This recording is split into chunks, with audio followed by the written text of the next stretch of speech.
सबको सुना आपने, सपा भाई को सुना और अरविंद भाई को ही सुना, पर जिस तरह से प्रधानमंत्री का जो बयान है, संबोधन है, उसके लिए क्या राय है और विश्वास का किस तरह जवाब देंगे, क्योंकि बड़ा विश्वास है कि दोबारा तिरंगा फहराएंगे 2024 में। जी सकता है और करना भी चाहिए, लेकिन उनका विश्वास नहीं बोल रहा था, उनका अहंकार बोल रहा था। अहंकार बोल रहा था।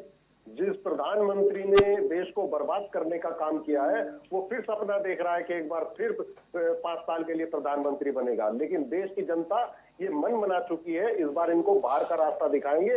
वो क्यों दिखाएंगे? क्योंकि इनका जो भाषण था उसमें उन्होंने 3 शब्दों का प्रयोग किया और विपक्ष पे उन्होंने हमला किया। एक शब्द था करप्शन, दूसरा वर्ड था, शब्द था तुष्टीकरण, और तीसरा था परिवारवाद। करप्शन पे तो बोलने का प्रधानमंत्री अधिकारी खो चुके हैं, क्योंकि मध्य प्रदेश में 2 दिन पहले उन्होंने कहा था 70,000 करोड़ का घोटाला एनसीपी ने किया, और उसी के एनसीपी के नेता को उप मुख्यमंत्री बना के महाराष्ट्र में 2 दिन पहले उसकी पीठ थपथपाई।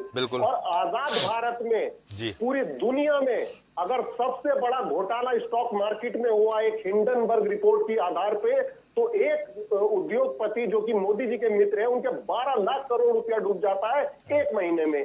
तो भ्रष्टाचार की तो बात ना करें तो बहुत ही अच्छा है। 1 किलोमीटर 250 करोड़ रुपए में बना रही है द्वारका एक्सप्रेस में मोदी सरकार, ये खुद सीएजी कह रहा है।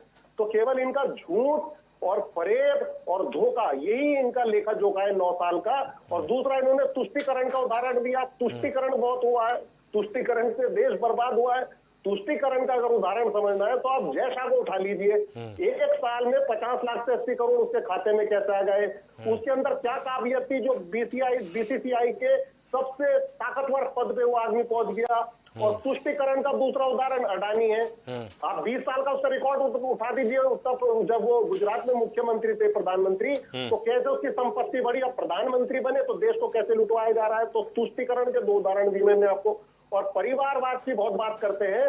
जब परिवारवाद पे वो भाषण दे रहे थे तो राजनाथ सिंह जी सामने बैठे थे, उनका चेहरा देखने लायक था। अनुराग ठाकुर उनके सामने बैठे थे, उनका चेहरा देखने लायक था। पीयूष गोयल उनके सामने बैठे थे कैबिनेट मंत्री, उनका चेहरा देखने लायक था। धर्मेंद्र प्रधान उनके भाषण को सुन रहे थे लाल किले की प्राचीर के नीचे, उनका चेहरा देखने का लायक था। सबके माँ बाप इनके अटल बिहारी वाजपेयी जी की सरकार में मंत्री रहे। और दूसरा, मैं आपको अनेकों उदाहरण दे सकता हूं। परिवारवाद का जन्म ही भाजपा ने किया है। सबसे पहले परिवारवाद को या अकाली दल को लेकर आए, फिर शिवसेना को लेकर आए अपने साथ, पीडीपी के साथ इन्होंने सरकार बनाई, पंकजा मुंडे, पंकज सिंह, कितने उदाहरण में दे सकता हूं। तो प्रधानमंत्री 4 दिन पहले बोलते हैं कि दरभंगा में एम्स खुलवा दिया है, और फिर बोलते हैं कि मिजोरम में आईआईएमसी बनवा दिया है। तो यह देश का दुर्भाग्य है कि देश के पद पे बैठा हुआ सबसे शक्तिशाली व्यक्ति सबसे ज्यादा झूठ बोलता है, और गोदी मीडिया उसका प्रचार और प्रसार करती है, और भाजपा के प्रवक्ता इतने बेशरम हो चुके हैं कि उस झूठ को आगे बढ़ाते हैं।